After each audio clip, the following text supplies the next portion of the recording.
आता मी तर बोलतो आता डेव्हलपचे आता SRI योजनेला सगळे विरोध केले।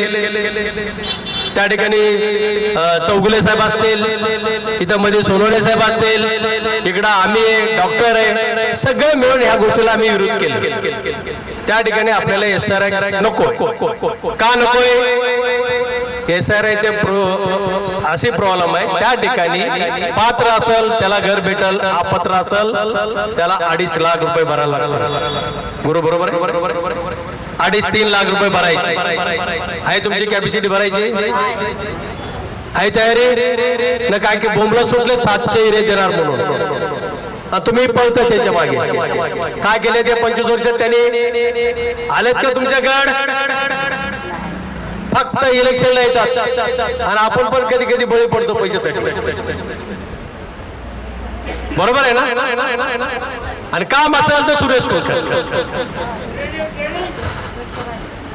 ट्रेनिंग घ्यायच्या तर सुरेश कोळकर, इथं सगळं शिकायचं, जायचं। मी मीटिंग घेतलं मग याची कॉपी दुसऱ्या दिवशी होती, संध्याकाळी लगेच कॉपी।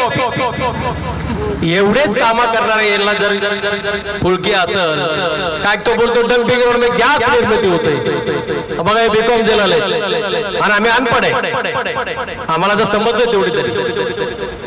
त्या ठिकाणी गॅस निर्मिती, त्या हरामखोराला एवढं बी अक्कल नाही त्या ठिकाणी काय होते। अरे झोपडपट्टीत राहतोय तेवढी तरी कळायला पाहिजे काय त्या प्रोजेक्ट आल्यावर आपल्याला किती त्रास होणार आहे। त्या ठिकाणी एरिया 500 मीटरवरती बफर झोन डिक्लेअर होईल, आपले एरिया डेव्हलप होऊ शकत नाही, याची गोष्ट आखलेल्या द्यायला पाहिजे। तरी बोलतो आम्ही बीकॉम झालेलो आणि स्वीकृत नगरसेवक निवडून नाही आले तरी ते काम करू शकतात का नाही? एकदा परत एकदा उद्या करू शकतात, मग तरी बोंबला सुटले तर आम्हीच काम करतो। त्या गोष्टी तुम्हाला पण समजायला पाहिजे।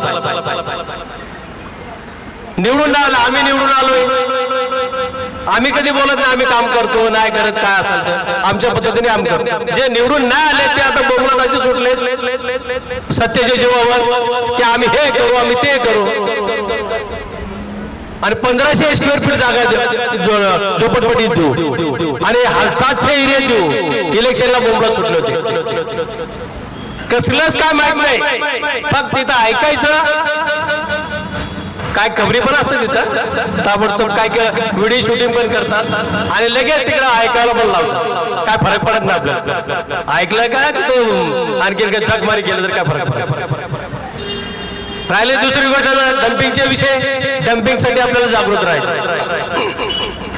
SRIचा विषय, SRI का कॅन्सल झाला? आता आदरणीय उपमुख्यमंत्री असतील, मुख्यमंत्री असतील, आदरणीय आमचे उद्योग मंत्री सामंत साहेब असतील, या सगळ्या सरकारने मिळून ते SRI योजना रद्द केलेले।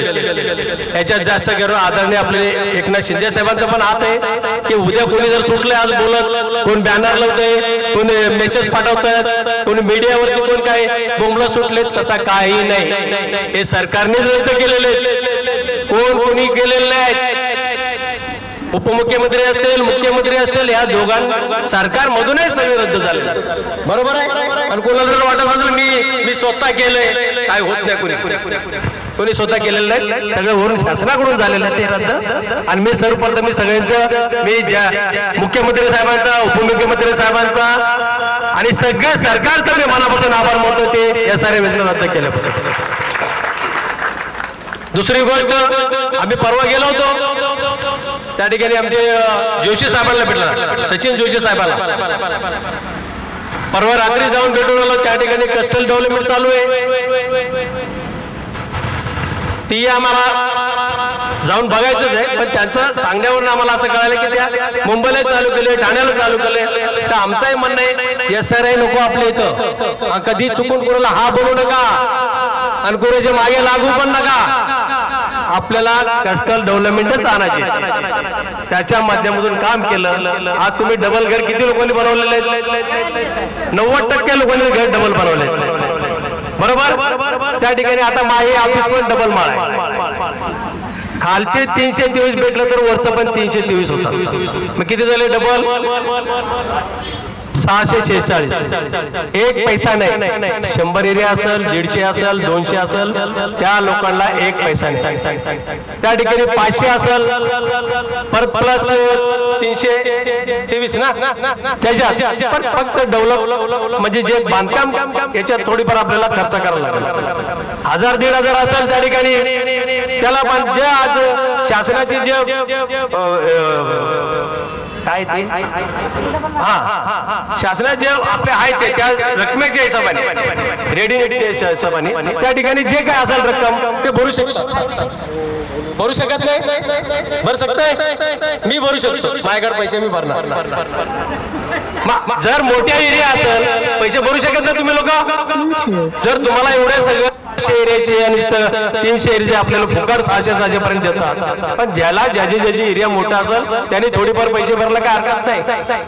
10-15% भरायला काय हरकत नाही. भरताल का नाही? मग एवढी चांगल्या योजना असताना आपण दुसरीकडे का जायचं?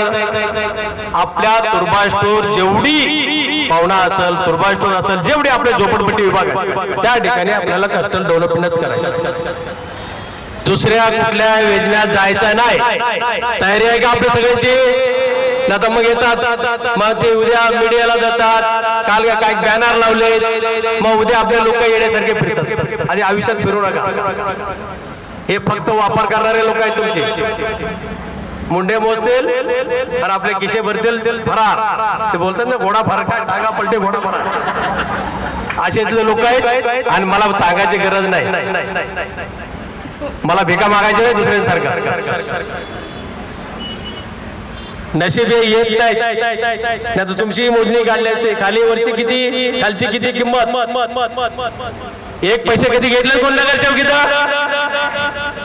डबल टिबल मारते इथं बघा जर याच्या बाजूला 2 लाख रुपये पाहिजे. आणि असा नगरसेवक तुम्हाला आयुष्यात भेटणार नाही कोणी. आणि येतात नाही भांडवळे फक्त खाण्यासाठी तुमचे फायदा घ्यायसाठी येतील.